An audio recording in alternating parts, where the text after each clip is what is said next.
Admiral Jinsu Park stood at the observation deck of Nexus Station and watched the 5 great fleets position themselves in space. Each empire had brought their most powerful warships to this meeting. The massive station floated in neutral space, far from any homeworld or colony.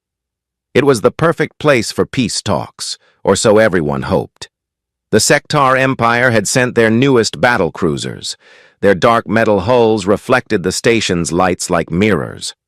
High Commander Zix Thara commanded the Sectar forces from her flagship.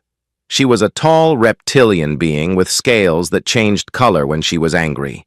Right now they were shifting between green and red, which meant trouble. The hegemony of worlds brought crystal ships that looked like floating jewels. Chancellor Vorthak led their delegation. His body was made of living crystal that rang like a bell when he moved. The sound always made Park think of wind chimes in a storm. The Hive Collective's vessels looked like giant insects made of metal. War Prime Gullmoth commanded them from a ship that resembled a massive beetle. His species worked as one mind, but Gullmoth spoke for all of them in these meetings. The Celestial Alliance ships were the strangest of all. They seemed to be made of pure light, held together by force fields. Ambassador Lyrian Vell represented them. She was so bright that others needed special glasses to look directly at her. And then there was the single human observation vessel. The UES Diplomat was tiny compared to the Empire fleets. It carried only Park and a small crew. Most of the Empire representatives barely noticed it was there. Park walked through the station's corridors toward the main conference room. Beings from dozens of species moved past him. Some looked at his human uniform with curiosity. Others ignored him completely. After 3 years of attending these meetings, he was used to being overlooked. The conference room was enormous. A circular table sat in the center with chairs designed for different species. Park took his place in the human observer section. It was behind the main table, where the real decisions got made. High Commander Zix Thara spoke first. Her scales were now bright red with anger. The hegemony has violated our territory again. 3 of their mining ships crossed into Sectar space last week. Chancellor Vorthak's crystal body chimed as he turned toward her. Those systems are disputed territory. The hegemony has every right to mine there. Disputed by who? War Prime Gullmoth's voice buzzed like 1,000 insects. The Hive Collective claimed those worlds 2 centuries ago. Ambassador Vell's light grew brighter. The Celestial Alliance was there first. Our ancient records prove it. Park listened to the familiar arguments. Each empire claimed the same star systems. Each had reasons why they deserved the mineral-rich worlds on the border regions, and each was willing to fight for them. Perhaps we could discuss sharing the resources, Park suggested quietly. The room fell silent. 4 pairs of alien eyes turned toward him. High Commander Zix Thara's scales shifted to a darker red. "The human speaks," she said with obvious amusement. "How interesting." Chancellor Vorthak's chimes became sharper. "Humans have no claim to these systems. Your species has barely mastered interstellar flight." War Prime Gullmoth's compound eyes focused on Park. "The Hive Collective questions why humans are even present at these talks. You have no military power to enforce any agreements." Ambassador Vell's light dimmed slightly, which Park had learned meant she was thinking. "The human species is young. Perhaps they do not understand how galactic politics work." Park kept his face calm, but inside he felt a familiar frustration. These beings saw humans as children playing at being adults. They had no idea what humanity was truly capable of. "What if we made the border systems into neutral zones?" He tried again. Zix Thara laughed, a sound like rocks grinding together. "Neutral zones need enforcement. What would stop any of us from simply taking what we want?" "You would," Vorthak chimed, "each empire watching the others. That has worked so well before," Gullmoth buzzed sarcastically. The arguments continued for hours. Park took notes and sent regular updates to Earth. The empires talked around each other, never really listening. Each wanted the disputed systems for themselves. As the day wore on, the discussions became more heated. Zixthara threatened to increase military patrols. Vorthak suggested economic sanctions. Gulmuth spoke of defensive actions that sounded a lot like attacks. Vel talked about ancient rights and moral obligations. "What about human space?" Zixthara asked suddenly. "Those systems could serve as buffer zones between our territories." Park looked up from his notes. "Human space is not part of these negotiations." "Everything is part of these negotiations," Vorthak chimed. "Humans have several systems that could ease tensions between the empires." "The Hive Collective agrees," Gulmoth buzzed. "Human systems could be redistributed for the greater good." Ambassador Vel's light grew brighter.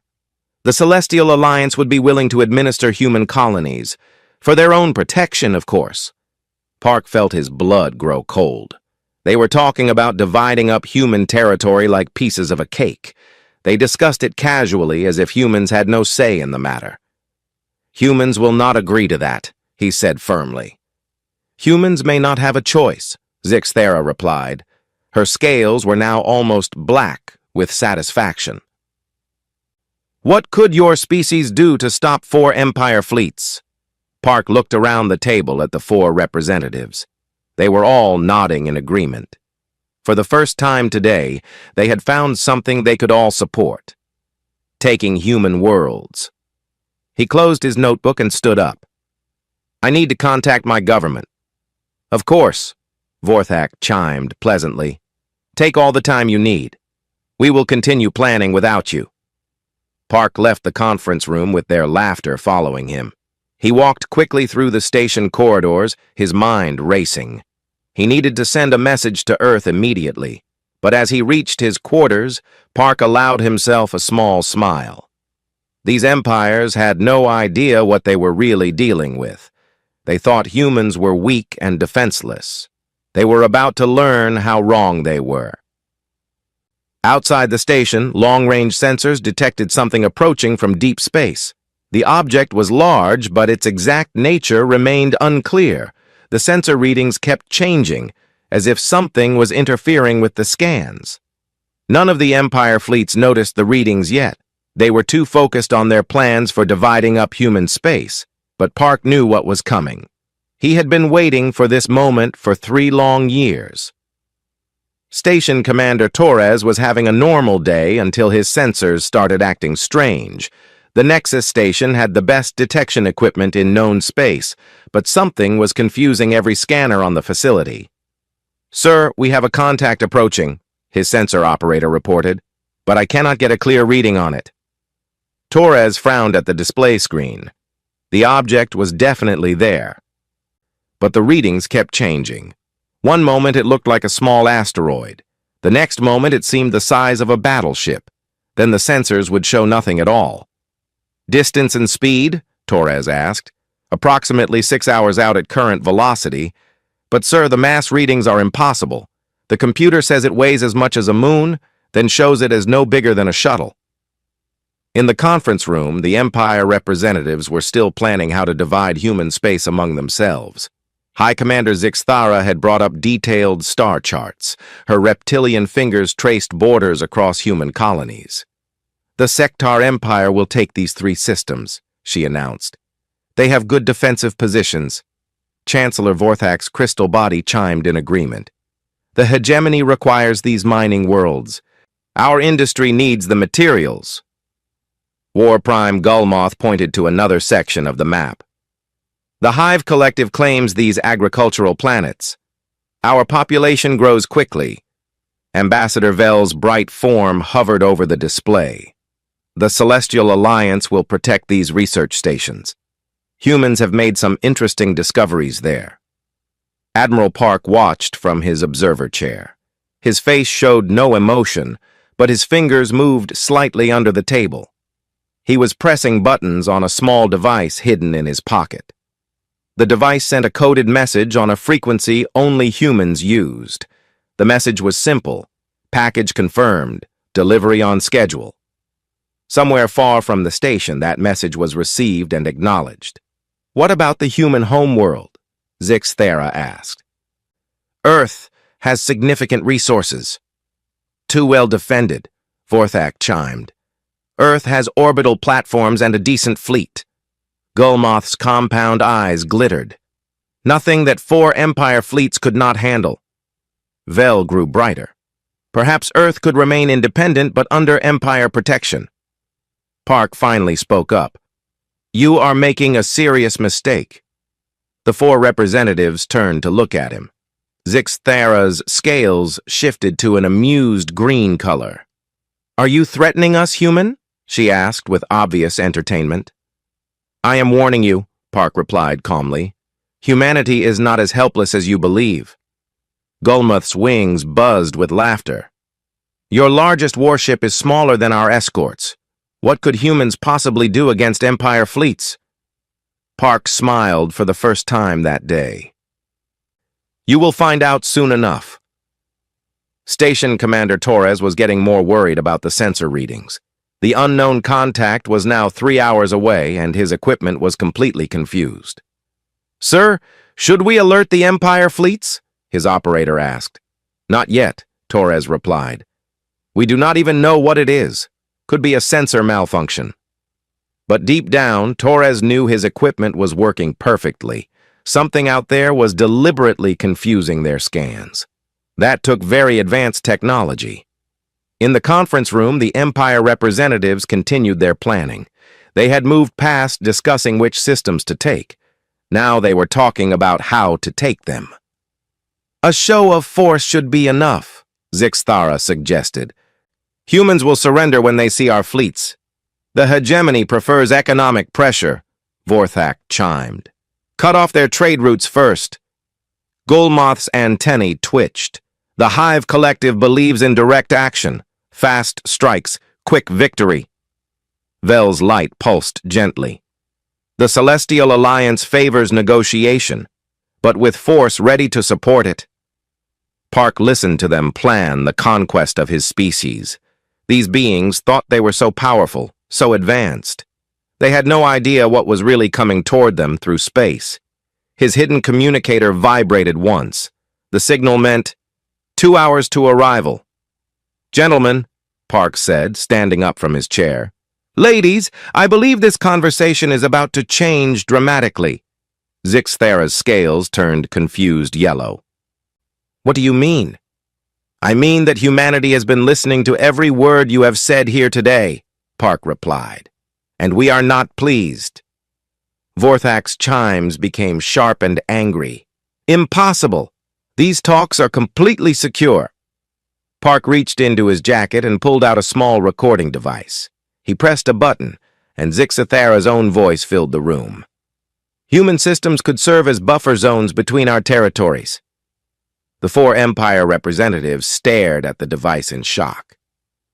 "How long have you been recording us?" Vel asked, her light dimming with concern. "Since the first day of negotiations 3 years ago," Park answered.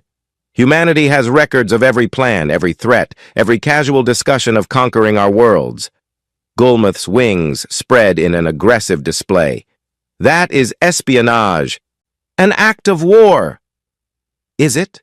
Park asked calmly. "Or is it simply good intelligence gathering? Something any smart species would do when surrounded by potential enemies?" Station Commander Torres was now genuinely alarmed. The unknown contact was 1 hour away, and his sensors were showing readings that made no sense at all. "Sir, whatever that thing is, it is huge," his operator reported. "Bigger than anything in our databases." Torres opened a communication channel to the Empire fleets. "This is Nexus Station Control. We have an unidentified contact approaching. All fleets, please prepare for possible threat assessment." The response came immediately from all 4 Empire flagships. They wanted to know what kind of threat, from which direction, and how big. "Unknown on all counts," Torres had to admit. Our sensors cannot get clear readings. In the conference room, Admiral Park was checking his communicator again. The message now read, 30 minutes to arrival. Prepare for decloak. Park looked up at the 4 Empire representatives. They were still arguing about his recording device and what it meant for their plans. I suggest you contact your fleets, he told them quietly. Why? Zixthera demanded. Because in 30 minutes you are going to meet the real human military, Park replied.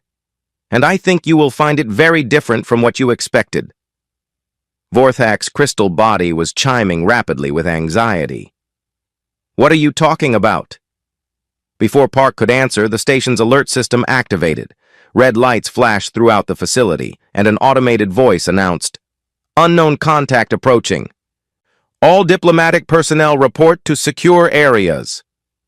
The 4 Empire representatives looked at each other with growing concern. Something was happening, something they did not understand. Park remained calm in his chair. He had been waiting 3 years for this moment. 3 years of listening to Empire threats and conquest plans. 3 years of being treated like a child among adults. That was about to end. Outside Nexus Station, the Empire fleets were moving into defensive positions. Sector battlecruisers powered up their weapons. Hegemony crystal ships charged their energy projectors. Hive collective vessels spread their wings and prepared to swarm. Celestial Alliance light ships began glowing brighter, and in the darkness of space, something massive was approaching. Something that was about to change everything the Empires thought they knew about humanity. Admiral Park smiled as he felt the station's hull vibrate slightly. That vibration meant engines, very large engines getting very close. Gentlemen, ladies, he said to the shocked Empire representatives, I would like you to meet the real human fleet. The space around Nexus Station suddenly filled with light as something enormous materialized out of nowhere. The Empire fleets had been watching empty space one moment, and the next moment a massive human warship hung before them like a metal mountain. Station Commander Torres stared at his displays in complete shock. The ship was 3 times longer than the largest Sector battlecruiser. Its hull was dark gray with strange markings that seemed to shift and change as he watched. By all the gods, Torres whispered. Where did that come from? On the Sector flagship, High Commander Zixthera was having the same reaction. Her scales had turned pure white with shock. Her bridge crew was scrambling to get sensor readings on the human vessel. Report, she barked at her sensor officer. Commander, the readings are impossible, the officer replied, his voice shaking. That ship should not exist. The power signatures are beyond our understanding. The human warship hung silently in space, making no aggressive moves. But its very presence changed everything. It dwarfed every other vessel in the area. In the conference room, Admiral Park was watching the Empire representatives with quiet satisfaction. All 4 of them were receiving urgent messages from their fleets. Their confident expressions had changed to confusion and fear. What is that thing? Chancellor Vorthak demanded, his crystal body chiming with stress. That is the UES Retribution, Park replied calmly. One of humanity's newest warships. War Prime Gullmoth's compound eyes were fixed on a datapad showing images from his fleet. The Hive Collective has no ships that large in our databases. Ambassador Vell's light was flickering with anxiety. How long has humanity possessed such vessels? Park smiled. Long enough. On the bridge of the Retribution, Fleet Admiral Sarah Chen stood watching the Empire fleets through the main view screen. She was a small woman with gray hair and calm eyes, but her presence commanded immediate respect from every human officer around her. Admiral, we are receiving multiple scan attempts, her sensor officer reported. All Empire fleets are trying to analyze our capabilities.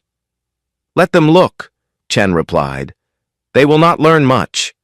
The Retribution's hull was covered with technology that confused enemy sensors. The Empires could see the ship was huge, but they could not determine how it was armed or powered. High Commander Zixthera decided to take action.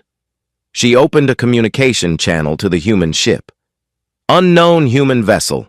This is High Commander Zixthera of the Sectar Empire.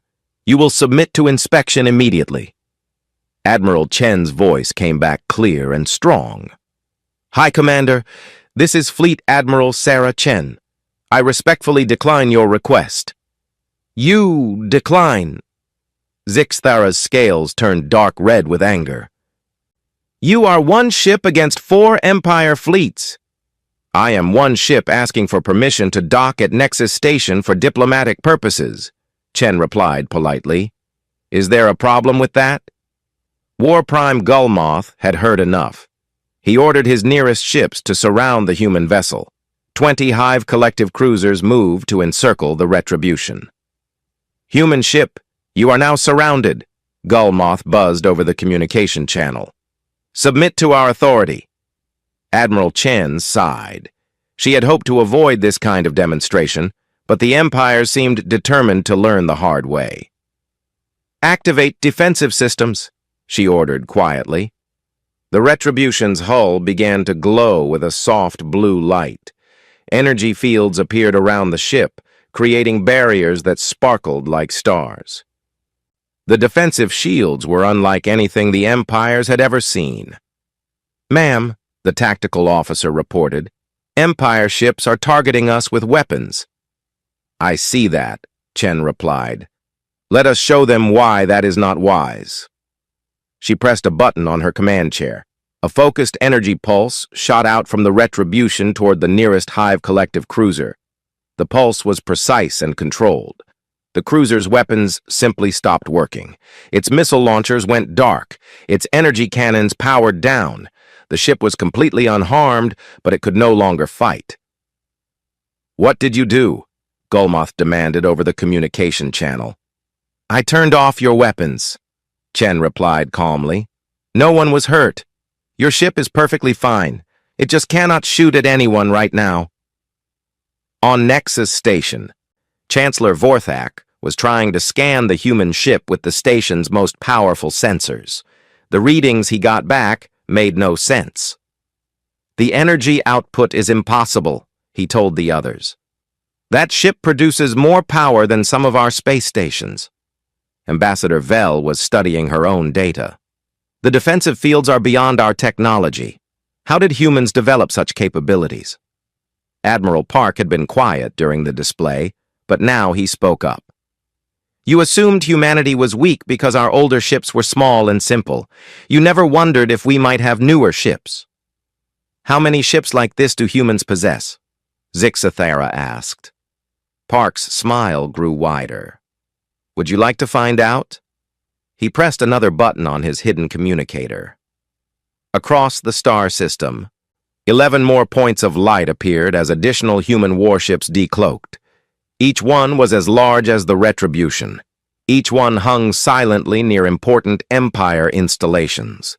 The Empire fleets were no longer surrounding one human ship. They were surrounded by 12 human dreadnoughts positioned at strategic points throughout the system.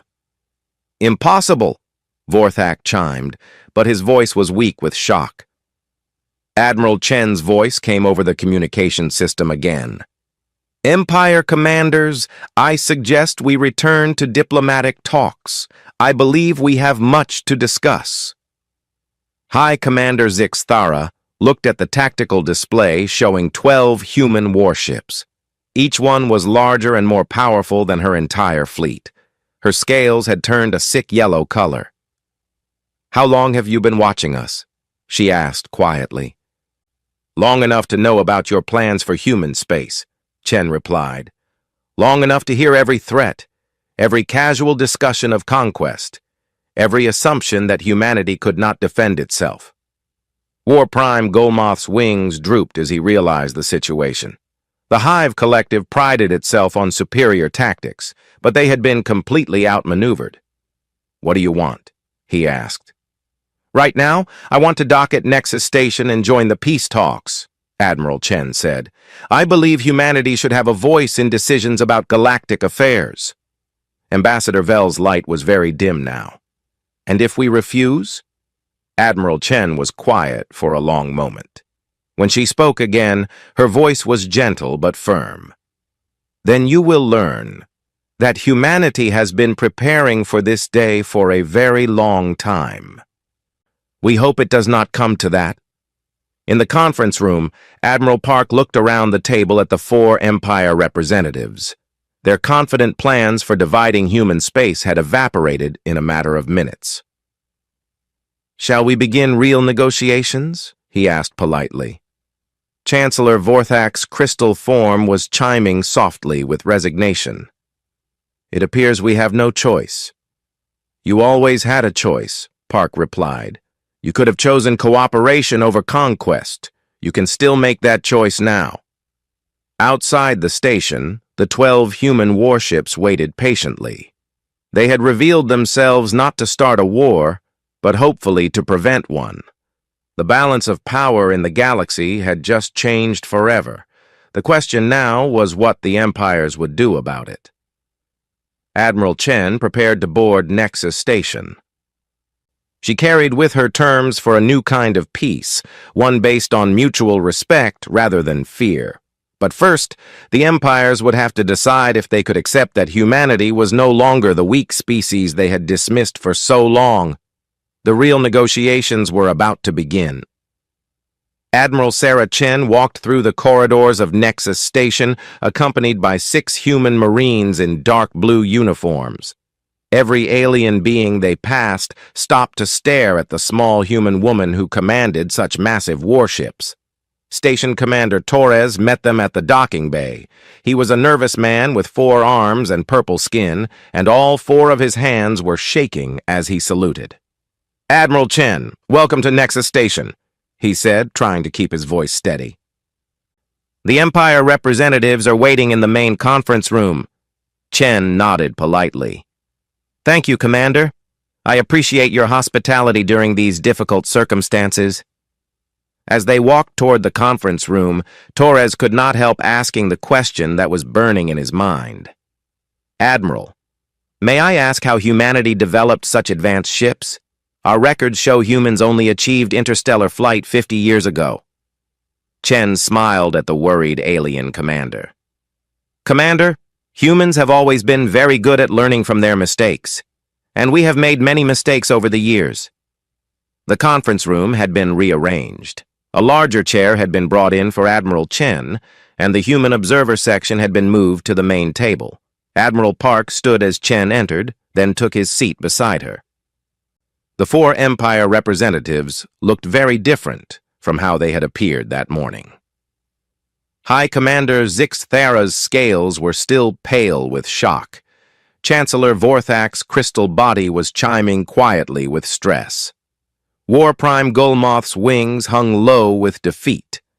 Ambassador Vel's light was dimmed to barely a glow. "Gentlemen, ladies," Admiral Chen said as she sat down, "I believe we need to have an honest conversation about the state of galactic affairs." Zixthara was the first to speak. Her voice was careful and controlled. "Admiral Chen, the Sectar Empire demands to know how long humanity has possessed such advanced military capabilities." Chen reached into a briefcase and pulled out a data pad. She placed it on the table where everyone could see the screen. "For 37 years," she replied. "Ever since the first time Empire ships entered human space without permission." The data pad showed recordings of Empire vessels conducting what they called survey missions in human territory. The dates went back decades. Chancellor Vorthak leaned forward, his crystal body ringing with surprise. "Those were legitimate exploration missions." "Were they?" Chen asked. She pressed a button on the data pad. Audio recordings began to play. The voices belonged to Empire commanders discussing human weaknesses, resource locations, and the best ways to conquer human colonies. The recordings were clear and detailed. These conversations took place on ships in human space, Chen explained. Ships that thought their communications were secure. War Prime Gulmoth's compound eyes focused on the data pad with growing horror. You have been monitoring our communications for decades. We have been defending ourselves, Chen corrected gently. When four powerful empires keep sending ships to study your worlds and discuss conquering them, you tend to pay attention. Admiral Park spoke up for the first time since Chen's arrival. Every peaceful survey mission was actually intelligence gathering for future invasions. We know because we heard you planning them. Ambassador Vell's light flickered with what humans had learned was embarrassment. The Celestial Alliance never intended actual conquest. Chen pressed another button on the datapad. Vell's own voice filled the room, discussing how to guide human development and protect them from their own primitive impulses. Perhaps not conquest in the traditional sense, Chen agreed. But certainly the intention to control human civilization for what you believed was our own good. The room fell silent as the Empire representatives realized how completely their activities had been monitored. Every secret meeting, every private conversation, every casual dismissal of human capabilities had been recorded. Chancellor Vorthak was the next to speak. His crystal form was chiming rapidly with agitation. If humanity possessed such advanced technology, why did you remain hidden? Why appear weak? Chen leaned back in her chair and considered the question carefully. Because we hoped you would choose cooperation over domination. We wanted to give the empires time to prove they could be trusted neighbors. And if we had chosen cooperation? Zixthera asked. Then these ships would have remained hidden, Chen replied. Humanity prefers peace to war, diplomacy to destruction, but we will not be conquered by anyone. Gulmoth spread his wings in a gesture of confusion. The Hive Collective does not understand. Why reveal your strength now? Admiral Park answered that question. Because this morning you decided to divide up human space among yourselves. You moved from planning potential invasions to actively plotting the conquest of our worlds. Chen pressed another button, and the morning's conversation played back for all to hear. The Empire representatives listened to themselves casually discussing which human colonies each empire would take. That conversation crossed a line, Chen said quietly. Humanity could not allow such plans to continue. Ambassador Vell's light grew slightly brighter as she gathered courage to ask the most important question. What happens now? What does humanity demand? Chen stood and walked to the large window overlooking space. The 12 human dreadnoughts were visible in the distance, their hulls gleaming in the starlight. Humanity demands respect, she said. We demand to be treated as equals in galactic affairs, not as primitives to be conquered or guided. She turned back to face the Empire representatives. We demand an end to uninvited surveys of human space. We demand honest negotiations instead of secret plans for conquest. And if we refuse? Zixthera asked, though her voice suggested she already knew the answer. Chen returned to her seat and activated the datapad one more time. The screen showed a galactic map with every major empire installation, trade route, and military base clearly marked. Then you will discover that humanity has been preparing for that possibility for 37 years, she replied. Those 12 ships you can see are not our entire fleet. They are simply the ones we chose to reveal today. The map zoomed in to show human ships positioned near critical Empire facilities throughout the galaxy. Hundreds of them, all previously hidden, all strategically placed. War Prime Gulmoth's antennae drooped as he studied the display. How many ships does humanity possess? Enough, Chen answered simply. Chancellor Vorthak's chimes became very quiet. This changes everything. It changes nothing, Chen corrected. Humanity still wants the same thing we have always wanted, peaceful coexistence with our galactic neighbors. The only difference is that now you know we can defend ourselves. Ambassador Vell's light began to pulse with what humans had learned was deep thought. What guarantees do we have that humanity will not use this military power for conquest? Chen smiled, and for the first time since entering the room, she looked genuinely pleased. You have the same guarantee you have always had. Human nature. We could have revealed our capabilities decades ago and conquered the empires when you were unprepared. We could have struck first and asked questions later. But we did not. She gestured toward the window where the dreadnoughts waited silently in space. Those ships carry enough firepower to destroy entire fleets, but their first action was to disable weapons rather than destroy enemies. Human power has always been tempered by human conscience. Admiral Park added his own observation. For 37 years, humanity has had the ability to dominate the galaxy. Instead, we chose to remain hidden and hope for peace. High Commander Zixathara looked around the table at her fellow Empire representatives. All of them were processing the same terrible realization. They had spent decades planning to conquer or control a species that could have destroyed them all at any time. "What kind of peace do you propose?" she asked quietly. Admiral Chen smiled again, but this time it was the smile of someone offering hope rather than threats. "The kind where no one needs to conquer anyone else to feel safe." Admiral Chen opened her briefcase and pulled out several data crystals. She placed them on the conference table where all the Empire representatives could see them clearly. "These contain humanity's proposal for a new galactic framework," she announced. "We call it the Galactic Cooperation Initiative." High Commander Zixathara's scales had slowly returned to their normal green color. She was still shaken by the revelation of human military power, but she was beginning to think like a diplomat again. "What does this initiative propose?" she asked carefully. Chen activated one of the data crystals. A holographic display appeared above the table showing star charts and territorial boundaries. "First, all current borders remain unchanged," Chen explained. "No empire gains new territory through conquest or intimidation. Expansion happens only through peaceful negotiation and mutual agreement." Chancellor Vorthak's crystal body chimed with surprise. "You would freeze all territorial development?" "I would end territorial competition," Chen corrected. "There are thousands of uninhabited systems in the galaxy. Instead of fighting over existing worlds, we explore and develop new ones together." War Prime Gulmoth leaned forward with interest. "The Hive Collective is listening. Continue." Chen activated a second crystal. The display showed trade routes connecting all the major empires, including human space.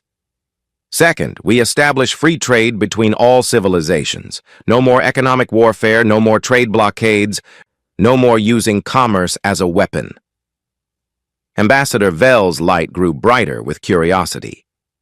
"The Celestial Alliance has always supported free trade. But what about military considerations?" Chen smiled and activated the third crystal. The display showed a new type of space station, larger and more advanced than anything currently existing. "Third, we create joint defense stations throughout the galaxy. Each station is controlled by representatives from all participating civilizations. If any external threat appears, we face it together." Admiral Park spoke up to explain further. "These stations would not be used against member civilizations. They exist only to protect against pirates, unknown threats, or aggressive newcomers to the galaxy." Zixathara studied the holographic station design with professional interest. "The Sectar Empire would want our own security personnel on these stations." "Of course," Chen agreed. "Every empire contributes ships, personnel, and resources. Every empire has equal representation in command decisions." Chancellor Vorthak's chimes became more rhythmic as he processed the information. This would require unprecedented cooperation between species that have been enemies for centuries. "Which brings us to the fourth point," Chen said, activating the final crystal. The display showed plans for a massive research and education facility. The design included laboratories, libraries, and living spaces for thousands of beings from different species. "The Galactic Science Institute," Chen announced. "A place where the best minds from all our civilizations work together on projects that benefit everyone." War Prime Golmoth's wings spread with excitement. "The Hive Collective has always valued the advancement of knowledge. What kind of projects?"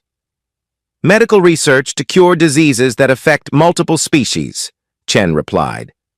"Environmental technology to restore damaged worlds, energy systems that are more efficient and less harmful, space exploration to find new homes for growing populations." Ambassador Vel's light was now pulsing with genuine enthusiasm. "The Celestial Alliance would contribute our most advanced scientists to such an endeavor." Admiral Park activated his own data pad and shared additional information. The Institute would also preserve the cultural knowledge of all participating civilizations, art, music, literature, philosophy, everything that makes each species unique. Chen stood and walked around the table, looking at each empire representative in turn. "This is humanity's vision for the future," she said. "Not conquest, not domination, but cooperation, working together instead of fighting each other." High Commander Zix Thara was quiet for a long moment. Her scales shifted through several colors as she thought. "The Sectar Empire has one major concern," she finally said. "What prevents any single civilization from becoming too powerful under this system?" Chen returned to her seat and leaned forward. "The same thing that has prevented humanity from conquering the galaxy for the past 37 years, mutual oversight and moral restraint." She gestured toward the window where the human dreadnoughts still waited silently. "Those ships represent more military power than all 4 Empire fleets combined, but they have never been used for conquest because humans believe power exists to protect, not to oppress." Chancellor Vorthak's chimes became very soft. "The hegemony of worlds would require guarantees of equal representation in all decision-making bodies. Every civilization gets equal votes regardless of military strength or economic power," Chen assured him. "Decisions are made by consensus, not by force." War Prime Golmoth stood and walked to the window. He stared out at the human warships for several minutes before speaking. "The Hive Collective has always believed in strength through unity," he said finally, "but we have sought that unity through domination. You propose unity through cooperation." "Cooperation is stronger than domination," Admiral Park observed. "Willing allies fight harder than conquered subjects." Ambassador Vel's light grew very bright as she made her decision. "The Celestial Alliance accepts this proposal in principle. We believe it represents the best hope for galactic peace." Her announcement seemed to break a dam. Chancellor Vorthak's crystal form chimed with agreement. "The hegemony of worlds also accepts. This initiative offers stability and prosperity for all." War Prime Golmoth turned from the window with his wings spread wide. "The Hive Collective agrees to participate. Unity through cooperation is worth attempting." All eyes turned to High Commander Zix Thara. Her scales shifted through several colors as she weighed her options. Finally, they settled on a deep blue that humans had learned meant thoughtful acceptance. "The Sectar Empire will join this initiative," she announced, "but we insist on detailed negotiations about implementation." Chen smiled broadly for the first time since entering the station. Of course, the devil is always in the details, as humans say. Admiral Park activated the station's communication system. "This is Admiral Park to all human vessels. Stand down to peaceful status. Negotiations have been successful." Throughout the star system, the 12 human dreadnoughts powered down their weapons and defensive systems. They remained visible as a reminder of humanity's capabilities, but their threatening posture was relaxed. Chen stood and extended her hand to each Empire representative in the human gesture of friendship. Some of them were unfamiliar with the custom, but all of them accepted the gesture. "This is just the beginning," she told them. Building trust between former enemies will take time and patience. But it will be worth the effort, Zixthera replied. Her scales had turned a warm gold color that indicated hope. 6 months later, construction began on the first joint defense station in the neutral zone between Sector and Hegemony space. The station was designed by engineers from all 5 civilizations working together. 1 year later, the Galactic Science Institute opened its doors to researchers from across the galaxy. Their first joint project was developing medical treatments for a plague that had been affecting Hive Collective agricultural worlds. 3 years later, the first joint exploration mission departed to investigate promising star systems beyond the galactic rim. The fleet included ships and crews from all participating civilizations. And in a small office on Nexus Station, Admiral Park worked as the first director of interspecies relations. His job was to help resolve disputes before they became wars, using words instead of weapons. The galaxy had not become perfect overnight. There were still disagreements, still cultural misunderstandings, still moments of tension, but there had been no wars, no conquests, no casual discussions of dividing up weaker species. The empires had learned that humanity's greatest strength was not their advanced warships or hidden fleets. It was their willingness to extend trust and offer cooperation, even to former enemies. And perhaps most importantly, they had learned that true security came not from being the strongest, but from making sure no one needed to fear their neighbors. The unknown human warship had uncloaked to prevent a war. In the end, it had done something much better. It had helped create a lasting peace.